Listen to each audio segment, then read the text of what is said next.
From the studios of EWTN, this is Open Line. In North America, call toll-free 1-833-288-EWTN. That's 1-833-288-3986. Outside North America, call 1-205-271-2985. You can also text the letters EWTN to 55000 or send an email to openline@ewtn.com. All right. They've let the mice in charge. The cat is away. I'm here to play. Jack's not here, so things are running crazy with me doing the whole show by myself. And part of the madness is that there's already some sort of a magic call. Is this person on the line? It's a recording. Okay, see, I told you it's nuts around here, and that's why they bring me in by myself. All right, let's start off with a message from a flounder. No, that was another show. About the Old Testament and the definition of life. Mm-hmm. It is my understanding that you were not considered being alive until 8 days after you were born. Because the mortality of infants was so high, they didn't want to give him a name or give him a baptism or whatever. In those times, it was a circumcision of children at age 8 days of birth. So how is it we transition from not considering anybody alive until 8 days after birth to say now, as soon as a sperm hits the egg, it's considered a life? And my more important concern is that right now we have exponential population growth. Over 1 billion people go to bed hungry. We're going to have 2 billion more over the 7 we have. And at this rate, according to 15,000 top scientists and the majority of Nobel Prize winners, there will be no civilization left because we have just too many people. And if you have a religious conviction that you're not doing anything wrong and you don't want to bring more children to the world because you can hardly afford to feed the ones you have already on board, how can you then criticize them? If Christ's religion, which was Jewish, allowed him to understand that there was no life until 8 days, so I need to reconcile that question. All right. First of all, you've got a number of things somewhat backwards. They did not circumcise and name boy children till the 8th day. Girls, of course, are not circumcised in Israel. Only boys were, and it was a sign of the covenant. And it did not mean that the children were not alive. Think about what you're saying there. If they thought they might not be alive, why would they feed them for those first 8 days? But they did not have the legal status of being someone who's a member of the covenant yet. But they didn't say that they weren't alive. And I don't know if this person has had a child or not. I have not, but my mom did, and I remember. And I know a lot of other people who do have children. And right out the chute, they start crying. And they are oftentimes hungry right away. And that's a good time to start feeding them because they're alive. Not only that, here's one of the things about your statement, too. If you choose any other point than conception as to the beginning of the human life, you are making an arbitrary decision. Early Christians baptized their children on the day of birth and brought them into the covenant with Christ on the day of birth or the next day. We see that mentioned at the Bishops' Synod of Carthage in the 250s AD. So, does that mean that Jewish babies aren't human until they're 8 years old and not alive, as you said? But Christian babies are alive at the first day? No. They're alive. Here's another point, and this is one of the reasons why it's not just when a sperm hits an egg. It's when a sperm fertilizes an egg, because precisely at that point, that child has all of his or her DNA. They're not going to grow more DNA later on. They're not going to give some up, unless they might share some, but they're not going to give it up. They have all their DNA at that moment. Not before, not a moment later will they get any more or less. They have it all right then and there. And that's what makes them unique human beings at that point.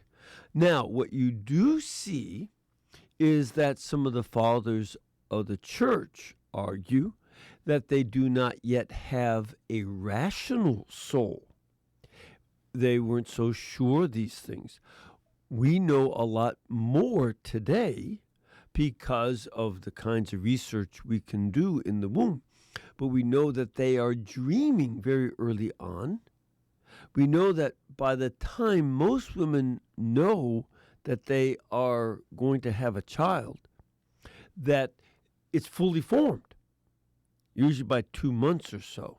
Sometimes they know earlier, but 2 months there, then they tend, especially in places that don't have all the tests that we have in the Western world, by 2 months they know that their cycle is stopped and that they're having a child. And by that point, 8 weeks, it's fully formed. They even have, I believe by 8 weeks, they already have their fingerprints. And, so that they're in full shape. And a friend of mine is a neonatologist. She gets called in to, help out difficult births and children born after, especially premature children, and she treats them. And she points out that they come out. She delivered a set of twins who were, I think, 21 weeks old. They were about 1 ounce each, fully formed. You say that's all distinct, but obviously very tiny. They weighed 1 ounce each. And they were fine. They were surviving just perfectly, growing. And already she could see distinctions in their personalities at age 21 weeks from conception, because the personality is being formed well before that. Now, at what point? I don't want to argue that, but because it becomes then arbitrary. What aspect of thinking or capacity to dream or capacity to feel pain, those are all arbitrary decisions. The only scientifically objective norm I can lay down for the beginning of each human being's life is the moment of conception of an egg. Not everything else becomes arbitrary. Now, your second part of your question is, overpopulation. In some areas, there's overpopulation, but in general, overpopulation is not the cause of hunger. Don't buy into that. There's plenty of food. It's amazing that when I was growing up, there was famine in many, many countries. But science has responded to that with all kinds of new ways of growing food and improved yields. So there's no necessity for starvation anywhere. In the places where there is hunger, the issue is political. A good example would be Somalia. The chaos, there's no government there.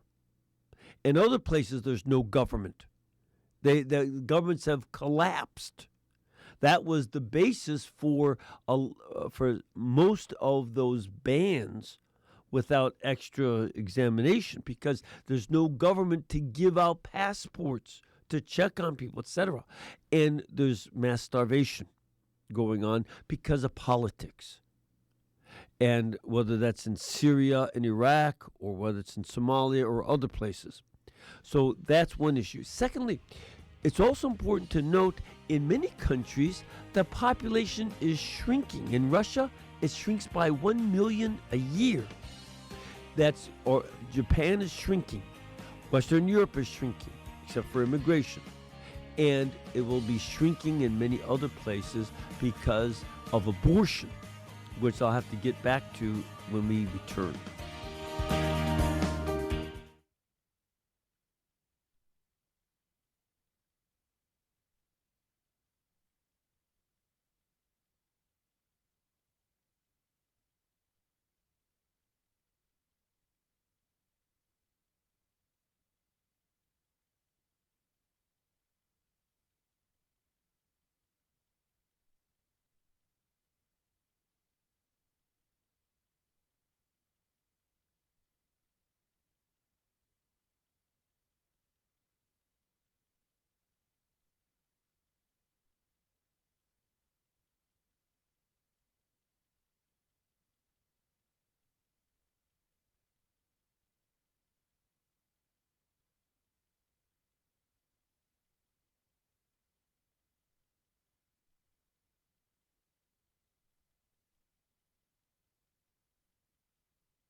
Oh, I keep waiting for Jack. He's not going to say anything. He's not here.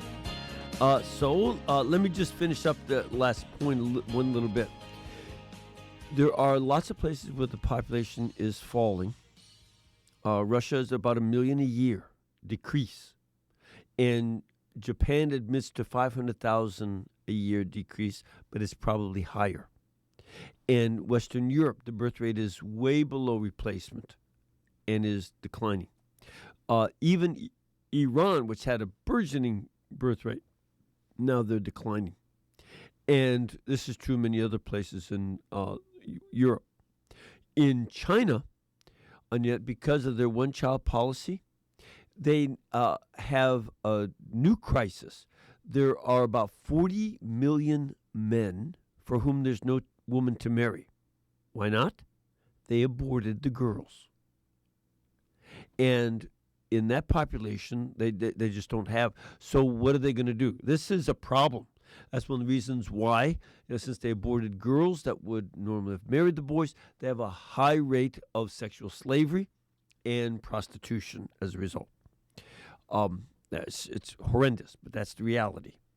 And their population has grown, but now watch and see. It's sort of like Elmer Fudd running off the cliff.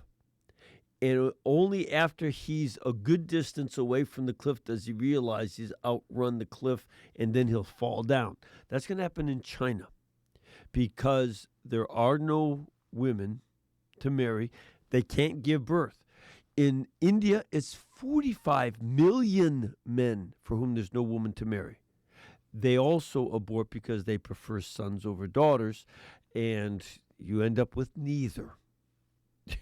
That's what to do. You don't get either one if you don't have daughters. So this is, and they also have a very high rate of what do you call it, sex slavery in India, and so this is catastrophic.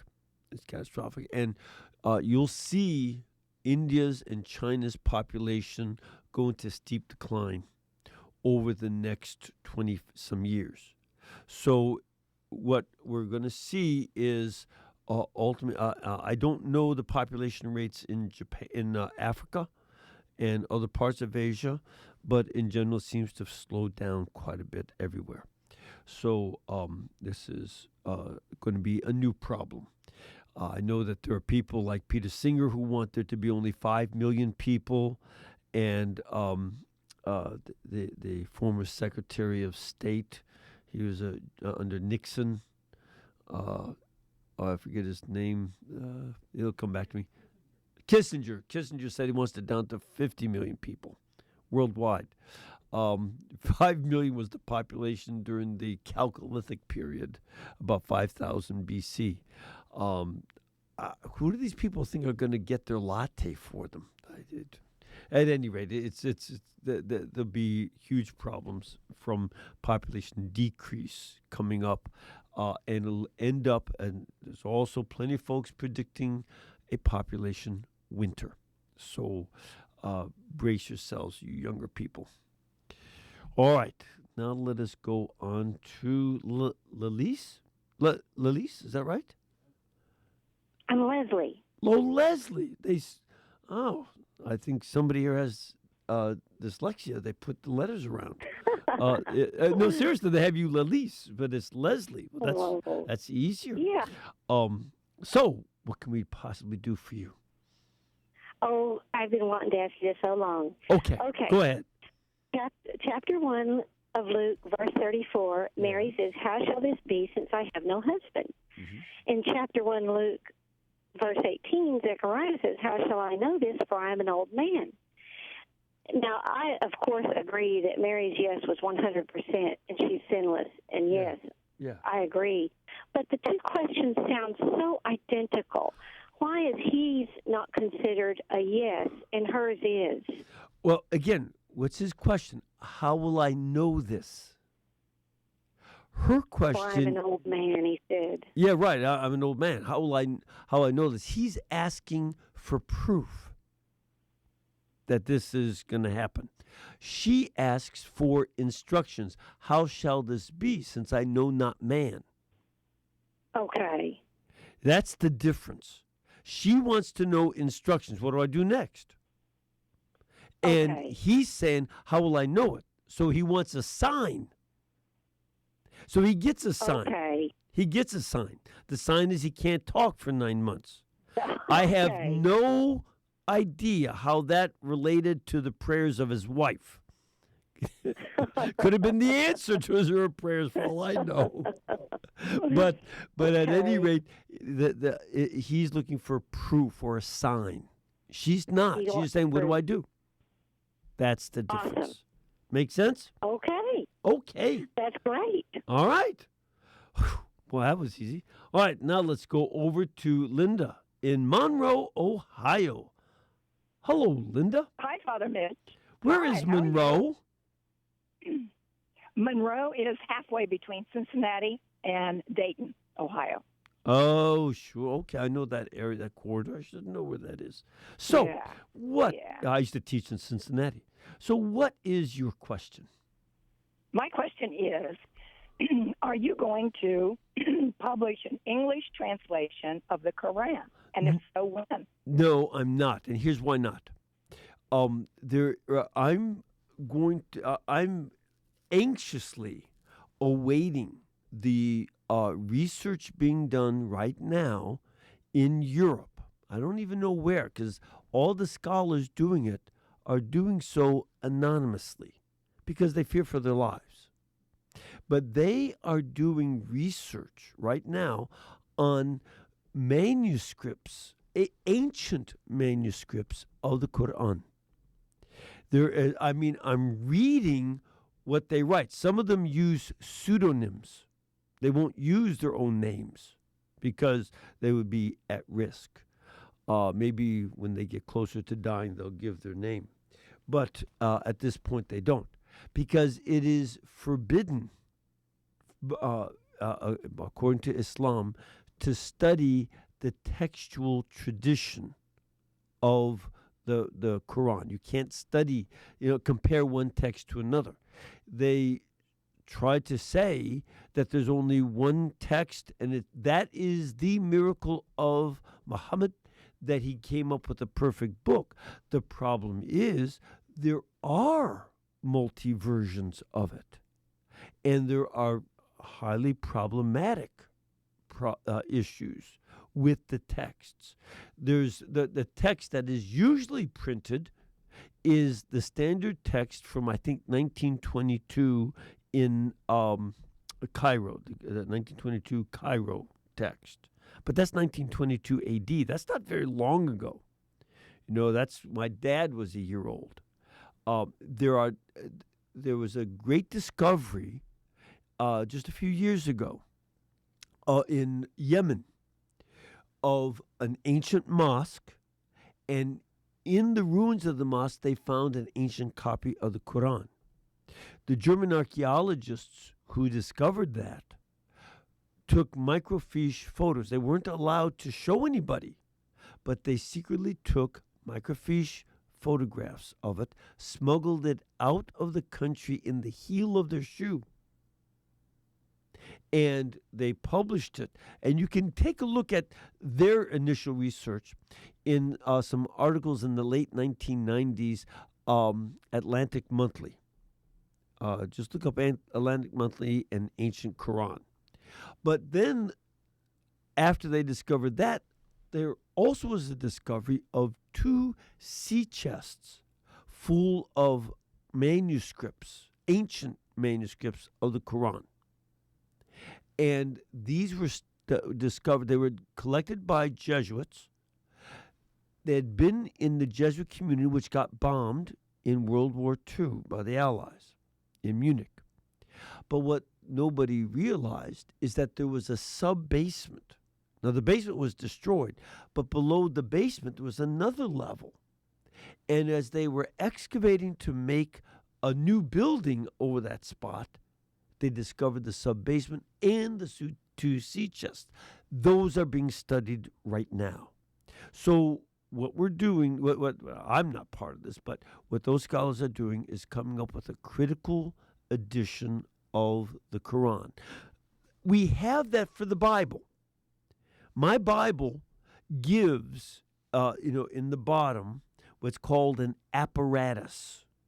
So my Hebrew Bible has every variation from the Septuagint, from the which is a Greek translation of the Bible, the other Greek translations of the Bible, the Latin Vulgate, and the Dead Sea Scrolls, and any other ancient manuscripts we have.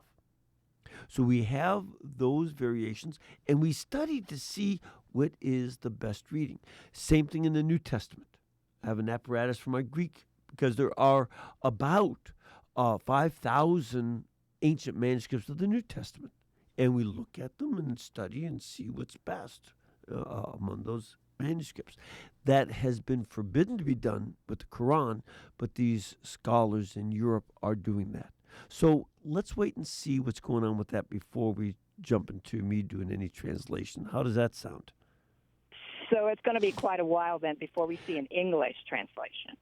Yes, there are English translations, and the one that I would recommend is by Ibn Dawood. Ibn Dawood is published by Penguin. Penguin, okay. Yeah. Okay. And I think it's better than the one that most people get relatively easily from the Kingdom of Saudi Arabia. I think Ibn Dawood is better. And not only more importantly, people I know from the Middle East who know both languages well say that that's a better translation. Okay? Okay. All right. Very good. Thank you. All right. You may also want to take a look at a popular book about some of this research I've been talking about. It's called What Every Modern Martyr Should Know. And the subtitle is 70 Grapes and Not a Virgin Among Them, because the word that's used for virgins is not virgin in the Quran. That you get, it's white grapes, huri'ain. Huri'ain is an Aramaic word. They didn't the Persians who translated it didn't realize that it's grapes. All right, let us know. Do we have time for another one? Yeah, let's start off with Joan in Mount Vernon, Indiana. Hello, Joan. Hi there, Father. Yeah. Father, I'm making the stations right now, and I've just passed the A station. Yes. Women of Jerusalem speak to Jesus, or maybe it's the other way around. Right. But anyway, No. who are these women? Where did they come from? What are they thinking? Is Jesus is the Son of God, and yes, he's going to be crucified by men right now? Okay. All right. Let me hold on, if you would, Joan. I'll be right back to you first. I thought I had a little more time. We'll get right back to you. Start off with your question.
Okay, I guess we're back on, right? I got to give the numbers again, too. If you want to call in, it's 1-833-288-EWTN. That's if you're in North America. 1-833-288-3986 or EWTN. And outside North America, call 205. Also, 1.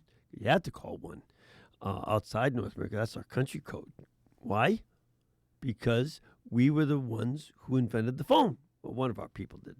So we get to be number 1. No. So 1-205-271-2985 will put you right to the front of the line because you're special if you're calling from another country. All right, now we're back to Joan. And she's asking about who are these weeping women along the way of the cross. Now, do you know the passage, Joan, where that's from? No. Okay, Well, it's from Luke's Gospel, chapter 23, verses 27 and 28. And here's what it says. As Jesus was carrying the cross, there followed him a great multitude of the people and of women who bewailed and lamented him. But Jesus, turning to them, said, Daughters of Jerusalem, do not weep for me, but weep for yourselves and for your children. For behold, the days are coming when they will say, Blessed are the barren, and the wombs that never bore, and the breasts that never gave suck. They will then begin to say to the mountains, Fall on us, to the hills, cover us. For if they do this when the wood is green, what will they do when they're dry? So here what you have is a crowd of people. There's a group of women within the crowd who are wailing and grieving for him. These are people in the crowd. Most of the crowd is making fun of him, right? They're mocking him. But these women are weeping for him and bewailing him. And at some point, Our Lady was also in there because she's at the cross. So at some point, she was in the crowd. If I don't know if, Joan, if you're a mother or not, but if you saw a child going through what Jesus did and his mother there, it would, bring you empathy. Your heart would pour out. And that's the way you ought to understand these women, that they either see Our Lady following along, and they felt, they can imagine, women have this great gift of empathy. They can feel this sense of what a grief must be going on and the pain that he's obviously going through. And so they begin to and Christ then tries to comfort them. See, that's part of the story. Sometimes we focus only on the women who are comforting Jesus, but in fact, he comforts and warns them about the end of Jerusalem, because within 40 years of this crucifixion, Jerusalem will be destroyed. And he's worried about them. So he shifts the attention to them because he has empathy and compassion for them, knowing how difficult it would be for a mother with children to run away when there's an army, trying to attack. So that's what's going on there. Does that help? Yes, it does, Father. But one thing I've always wondered, what were the faithful people thinking that maybe Jesus was the Son of God? He was who he is, and now he's getting killed. Right. What? That's right. Yeah, I think you're exactly right. And here's one of my suspicions. St. Luke doesn't seem to have ever gone up to Galilee. He has a vague understanding of the life of Christ up in Galilee, but he has a more vivid impression of Jerusalem. Why? Because he traveled with St. Paul from the city of Philippi, which is now modern Greece, ancient Macedonia, where it is. He traveled with St. Paul from Philippi down to Jerusalem in the year 58, in the spring of 58 A.D. He was there when Paul came to celebrate Pentecost in Jerusalem. And he stayed with St. Paul for the next almost 2 years, the next year and 9 months or so, before they went on their journey to Rome. And he went with Paul to Rome. My suspicion is, during his stay in Jerusalem, he met these folks. He's the only one who mentions the women weeping. Why? Because he probably met them. Like he met a number of other people. That's why he wrote Acts of the Apostles. And he tells a lot about the early church in Jerusalem, because he stayed in Jerusalem for a couple years. He was able to get that information. And before he finished writing the Gospel of Luke and Acts of the Apostles, which he finished by 62 A.D. So, but he does it after spending 2 years, almost 2 years in Jerusalem area and Caesarea, as well as another couple of years with Paul in Rome. Okay? Yes. So then one more question, Father. The comparison between Jesus coming to Jerusalem on a donkey, the idea that David came to Jerusalem on a donkey, that comparison didn't appeal. They realized. Oh, they did. They did realize it. That's why they call him Son of David on Palm Sunday.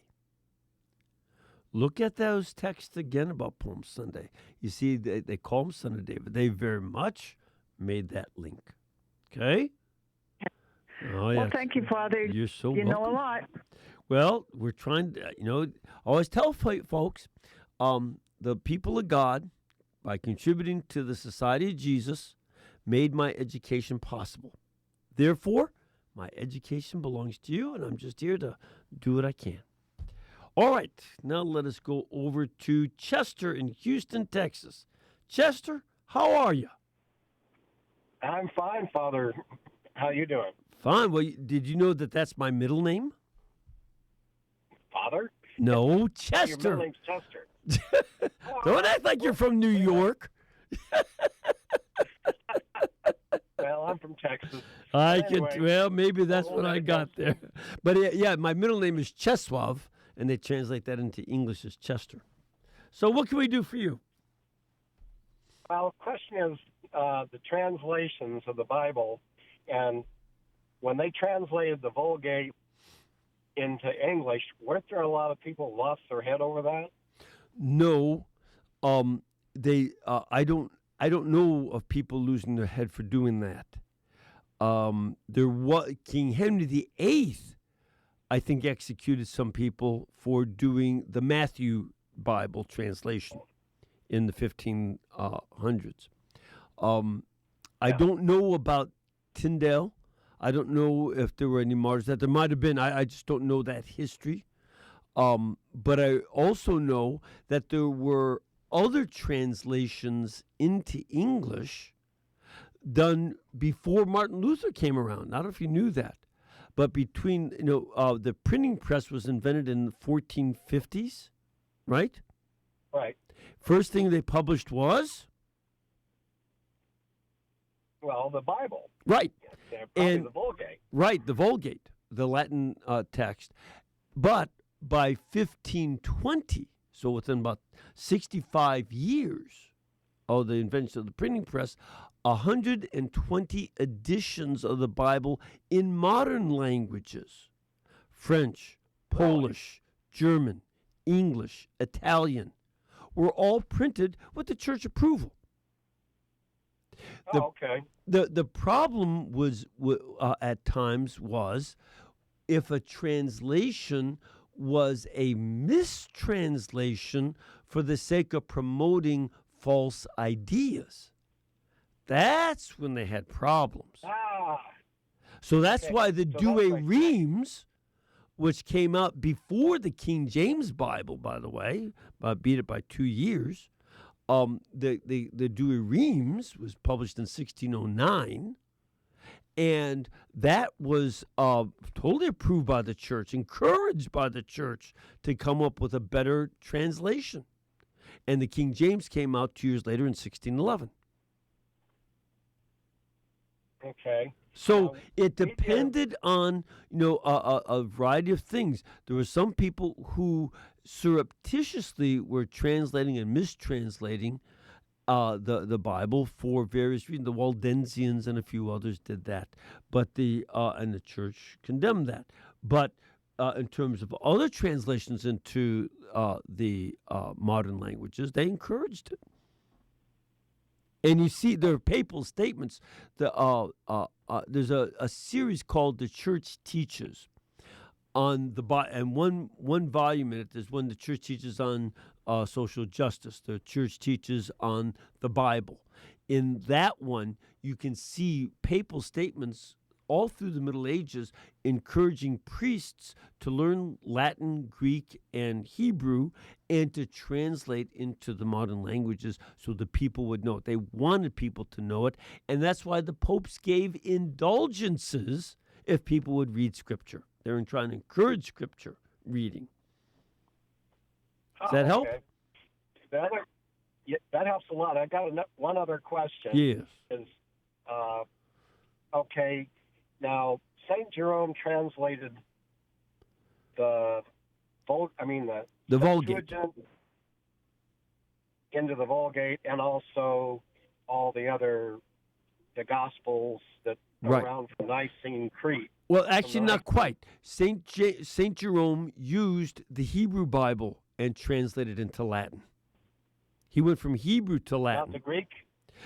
Sometimes he used the Greek for some books, and he consulted it, but he primarily translated from Hebrew. He made friends with a local rabbi in Bethlehem, and he cut a new entranceway into his rooms so the rabbi could come at night, because the Jewish people didn't like the rabbi helping the priest, and the Catholics didn't like the priest getting help from a rabbi.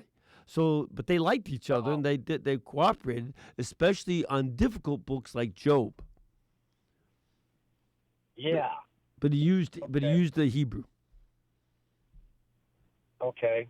And now we come down to the American Standard, and all these copies were probably $1 million hand-copied books. Yeah. How do we know that they're all inspired? Were they all copied correctly? And okay. In terms of that, that's what we call textual criticism. At this point in history, the ancient manuscripts are public information. Matter of fact, you can see copies of those texts, electronic copies nowadays. And what we do, I just had a call earlier today, but one of the things that scholars do is compare each manuscript. And it's not that we say this manuscript is always right and that one's always wrong. No, we take it word by word, line by line, and compare all the different variations. And if you ever get a good copy, a scholarly copy of the New Testament, like Nestle Aland, be a classic one, you can get it in America easily from American Bible Society. You'll see an apparatus, and it gives all the variations. And there's even a whole book I have that's the size of the New Testament, explaining the arguments about each variation in the New Testament text. We do the same thing in the Old Testament. So that's what scholars, they try to work on to get the best, and we go through it word by word, line by line. Okay? Yeah, that's why I should believe what the priest says at the pulpit. Okay, yeah, thank you very much, Father. Okay, God bless you. Good name, Chester. Now we have Janet. Is that right? Is that who's next? Janet? Yes. Janet, how are you? I'm fine. How are you, Father? Fine as frog here. What can we do for you? Okay, I've been helping out with CCD. I'm a classroom assistant for the second grade. Yeah. And this past weekend, the teacher of the class is teaching the children, and they're reading from their CCD book of there were 12 apostles. She made the kids cross off 12 and write 13. And I said to her, I thought there were 12. I mean, I was always under the impression there were only 12. Even when Judas killed himself, they replaced him. That still only made 12. Right. Is she working a bakery? No, she's working as a classroom assistant, and she's been doing it for a lot of years. And I asked her where she got the information. Yeah. And she said she was told to teach that. Well, tell I'm the her director of maybe the CCD person class. who told her that is working in a bakery, but this I is don't know, this is but not a I've baker's searched dozen. the internet, and I've asked friends and people, and they all say there were only 12. That's and right. Even when Judas died, Matthias took That's over or whatever. The reason I'm teasing about the bakery is that we call 13 a baker's dozen, but this is not a bakery shop. These were fishermen, so you don't get 13 fish.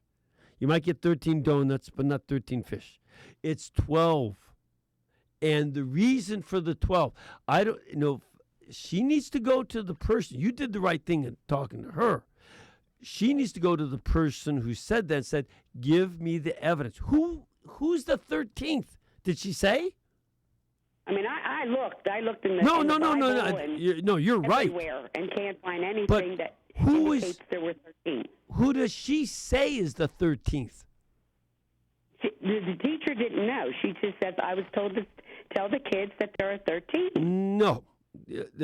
Then tell her somebody's playing a Halloween trick, or they work in a bakery and they're trying to give a baker's dozen. But this is not the case. There are 12, and the reason for 12 is because there were 12 tribes of Israel Christ is starting a new Israel with a new covenant.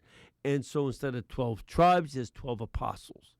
And the reason they replaced Judas with a 12th, Matthias, is after he commits suicide, is they want to maintain that sense of being built on the 12 apostles like Israel's built on the 12 patriarchs. That's where that comes from. And so tell her to go to her person and correct them, but listen to what Christ said in the Bible and not what this other person is saying. I don't care who it is. No, you're right, Janet. So keep being right on that. That's good. All right, let's now go to Peggy in Saratoga, California. Peggy, what can we do for you? Hello, Father. I have a question. Yes. I've been reading books. We're preparing for our first trip to the Holy Land, and we leave in 2 weeks. Okay. And one of the things I read said that at Sabbath services, one of the scholars or the rabbis would read the scriptures in Hebrew, and then someone else would come and translate that to Aramaic, because the scholars knew Hebrew, which they said came from the Canaanites, and the common man knew Aramaic that supposedly came from the Assyrians when the Jewish people were captives. And I just want to know if that's really true, because I'd never heard that or read it anywhere else. Well, yeah, no, that's basically correct. When especially when the Judeans were captured by the Babylonians, and they were taken into exile in Babylon, Aramaic was the international language. The reason is it only had 22 letters in the alphabet. The Babylonian alphabet had 375 letters. Makes it kind of hard to learn. It sure does. So does Assyrian. Assyrian also has about the same number of letters, basically about 375 or so. That's a lot of letters. And so, whereas Aramaic has 22, very simple to learn, and it was the language spoken around the world. Just like today, when you go to Israel, whether you're with Palestinians or with Israelis, they'll both know some English. English is the common language of the world today, no matter where you go. Where did Aramaic come from? Where did it originate? Aramaic originates in Syria. That's because they were called the Aramaeans. That was I did not know that. Thank you. Yeah, and in the Old Testament, you'll hear the country called Aram. Yes, I've seen that. Right, and there are 2 Aramaic words when let's see, who was it? Jacob was speaking to his father-in-law. The 2 Aramaic words. Jeremiah has 2 lines in Aramaic in his prophecies, and the book of Ezra has 2 chapters, and the book of Daniel has 6 chapters in Aramaic. So there's Aramaic in the Old Testament, so it's not the Hebrew Testament, it's the Hebrew, Aramaic, and Greek Testament.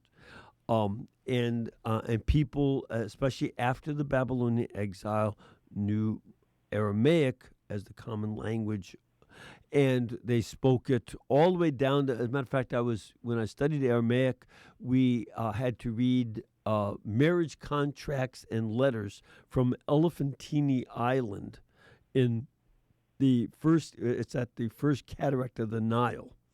So we're reading that stuff from 5th century Aramaic. I mean, we're talking obscure here. This is geeky.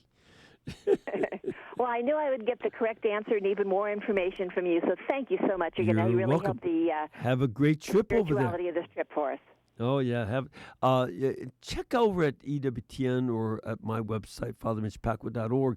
I also wrote a prayer book for the Holy Land. It's probably too late to get you a copy now, but it's a good prayer book for the Holy Land. All right. Let's now go over to Kim in Sheboygan, Michigan. Hello, Kim? Yep. How are you? Good. All right, what can we do for you today? I'm not understanding how Jesus is an intercessor. Okay. It's somewhere in the New Testament. Yeah. Well, one of the things that we see I'm trying to think. Let me see if I can find that. Yeah, the word intercessor isn't there, but he is called a mediator. And what does mediate? What does mediator do? Do you know? Can't think of it. Okay, a mediator is someone who goes between two people.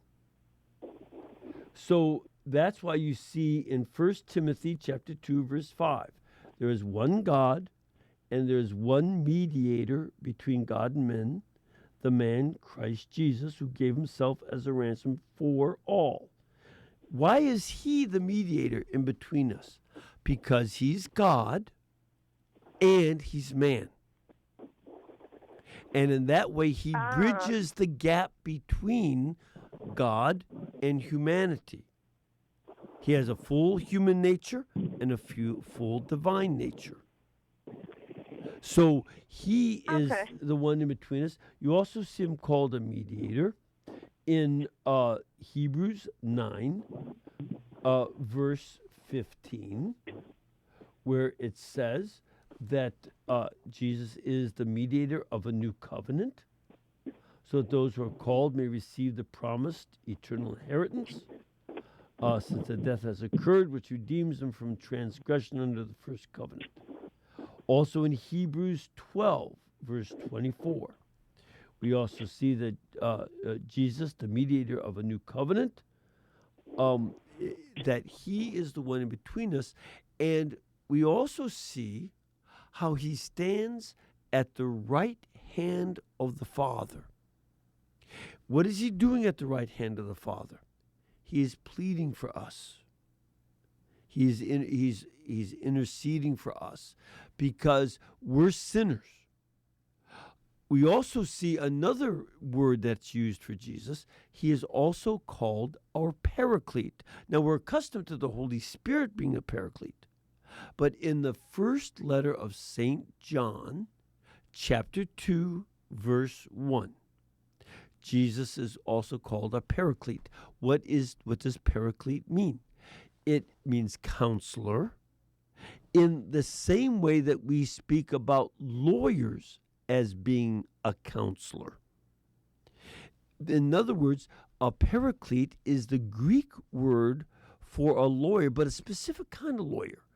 It is for a defense lawyer. Now, what is the Greek word for a prosecuting attorney? Diabolos. So Christ is the defense lawyer, and the devil is the prosecuting attorney. Christ pleads the Father for us, pleads our case to have mercy on us, while the Satan wants to accuse us, because that's his nature. Okay? So that's where you have that from. And the music means we got to go. So I want to bless you all. May the Lord bless you and keep you, the Father, the Son, and the Holy Spirit. Amen.